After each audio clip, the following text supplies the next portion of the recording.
They told her to ignore her dreams, but the rain never stopped calling her name. In the early days of the world, when people still believed in the old ways, there was a spirit who walked between forms. Her name was Nomkhubulwane, the one who can change herself into anything. She lived in the sky, in the water, in the wind, and when she danced, the rain would fall. But people forgot her. They stopped listening. They stopped believing. Until she chose someone. Her name was Ozayena, just a normal girl, or at least that's what she thought. It started with dreams, rain falling only in her room, voices whispering in a language she didn't understand, but somehow felt. Every morning, she woke up tired, like she had been somewhere else. Then one day, it rained. Not normal rain, heavy, loud, angry, and while everyone ran inside, Ozayena walked toward it, barefoot, unafraid. She wasn't just standing in the rain. She was moving with it, like she was dancing, without even knowing how. Her grandmother saw her and froze. "You don't belong to yourself anymore," she said. "You have been chosen." But her mother frowned and turned to the grandmother. "Ma, don't put nonsense in my child's head." The room went quiet. Her grandmother didn't argue. That night, everything changed. Sleep wasn't quiet anymore. It felt real, not like dreams, but like she was actually there, watching, listening, existing somewhere she didn't understand. Until one night, something said her name. Clear, close, too close. She woke up shaking, heart racing, like something had followed her back. She screamed, loud, panicked, like something was right there with her. Her door burst open. Her mother rushed in, her grandmother right behind her. "Ozayena, what's wrong?" She was shaking, trying to breathe, trying to speak, but the words wouldn't come out at first. It said my name, in my ear, like it was right there. She looked around the room, terrified, like it might still be there. Her mother sat next to her, holding her tightly, but her face had changed. "Tomorrow, we're going to see a pastor." Her grandmother didn't say anything, just stood there, watching Ozayena, because she already knew this wasn't something a pastor could fix. But she also knew her daughter was stubborn too, and whatever was calling Ozayena had already found her. But morning came, and just like her mother said, they went to see a pastor. The church was quiet, too quiet. Ozayena sat there, hands clasped together, trying to stay calm. Her mother did all the talking at first. She hears voices in her dreams. Someone is calling her name. She hesitates, then adds, more firmly, "But my child is not sick. She's young. She has a life to live. She has a purpose. Like any other girl her age, she's supposed to go out, do what people her age do, not be bothered by spirits, or whatever this is." The pastor didn't interrupt. He just listened, watching Ozayena, like he could see something the others couldn't. Then he finally spoke. "This is not something I can fix." Ozayena's mother frowned. "What do you mean you can't help her?" The pastor didn't raise his voice. He didn't argue. He just looked at Ozayena again, and this time there was no fear in his eyes, only understanding. "Some callings don't come from here, and some gifts are not meant to be removed." Ozayena felt something shift inside her, like the fear was slowly turning into something else. "I will pray for you, not for it to stop, but for you to fulfill what you were chosen for." Her mother gave the pastor an annoyed look, because deep down, even she knew that this was not new. This had always been in their family. On the way home, no one spoke. The car was quiet, too quiet. Ozayena sat in the back seat, staring out the window, but she wasn't really seeing anything. She was thinking about what the pastor said, about purpose, about being chosen. Her mother finally broke the silence. "You're not going to let this thing control you?" Ozayena looked up, but didn't respond. "From tonight, you pray before you sleep. Every night. You hear me?" Ozayena nodded slowly, but something about it didn't sit right with her. That night, she got ready for bed. She sat on the edge of her bed, hands together, trying to do exactly what her mother said. She prayed, "Please, make it stop." Then she lay down, closed her eyes, and waited. For a moment, nothing happened. Everything was still. And then, same thing, different place, same feeling, like she's being called. And the strangest part, they started telling her things about her town, things she wasn't supposed to know.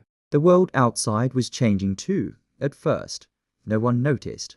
Then slowly, they did. There had been no rain, not for days, not for weeks, since the season began. Nothing. The ground dried, the rivers weakened, the fields began to die. Water became something people waited for, not something they had, and still, every night, Ozayena heard the rain, just not in this world. At first, she thought it was coincidence, but deep down, she knew better. This wasn't just weather.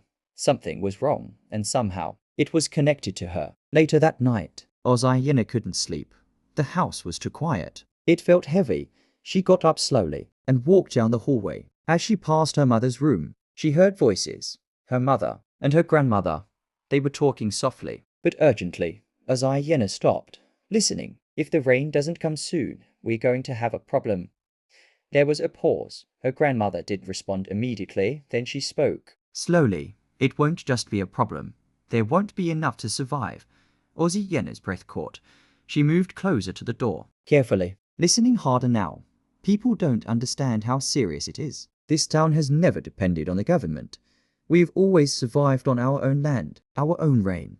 There was silence again. Then her mother's voice dropped lower. If this continues, there will be nothing left. Ozyena's heart started beating faster, because now it wasn't just dreams. It wasn't just voices. It was real life. She opened the door. Silence. Her mother and grandmother both turned to look at her. Ozayena stood there, quiet and unsure. Her mother frowned slightly. Why aren't you sleeping? Ozayena hesitated. Then she spoke. Ozayena soft and sure. I heard everything you said. The room went still. Her mother did respond immediately. Ozayena looked down, then back up. Ozayena, they told me, in the dreams, that the rain is going to stop. Silence again. That the land will dry up completely. Her mother's face changed, but she wasn't finished. People won't have enough to survive. Everything will start falling apart. She swallowed, then added the part she was most afraid to say, and they said I'm the only one who can help. For a moment, no one spoke. Her mother looked at her, really looked at her. Not angry now, but conflicted. Mother, Ozayena, listen to yourself. You're talking about dreams. You can't carry something like that. But her voice wasn't harsh, it was scared. Her grandmother finally stepped forward. This family has always been close to the rain. Ozyena's mother frowned. What does that even mean? The grandmother turned back to them. It doesn't mean what you think it means. It is not just weather. It is balance. She looked directly at Ozayena now. And some people are born with a connection to that balance. Ozyena's breath slowed, like she didn't want to interrupt but needed to understand. Her grandmother continued, when things in the world shift, when people forget how to live with nature, with land, with respect. She paused. Something responds. What you are experiencing. The dreams, the rain, the voice. She paused. It is not new in this bloodline. Ozyena's heart dropped slightly. The grandmother's voice softened. But it usually skips generations, or hides itself, until the land needs it. Her mother finally stood up. No, Ma.it can be my daughter. But the grandmother didn't argue. She just looked at Ozayena again. This is not something that takes your life away, she said quietly. It becomes part of it, whether you accept it or not. And that's when something inside her shifted. Not loudly, not all at once, but enough to make her realize this wasn't something she could ignore. That night, she didn't fight sleep. She didn't pray. She didn't question anything. She just let go. And when she closed her eyes, it didn't feel like sleep. It felt like being pulled. She woke up somewhere else. Not her room, not her world. A space that felt older than everything. Quiet, endless, alive. And she wasn't alone. The presence in front of her felt familiar. Why do I feel like I know you? You don't know me, the figure replied. But your blood does. This mark you carry is not decoration. It is memory. When the world forgets balance, it does not disappear. It hides inside those who are meant to remember it. I didn't choose this. No, you inherited it. And now, it is waking inside you. And in that moment, something ancient began to awaken. Not around her. Inside her. When she woke up, she wasn't the same. Not confused.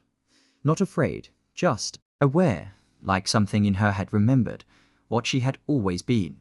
The next morning, she didn't hesitate. She didn't wait for answers. She followed the feeling.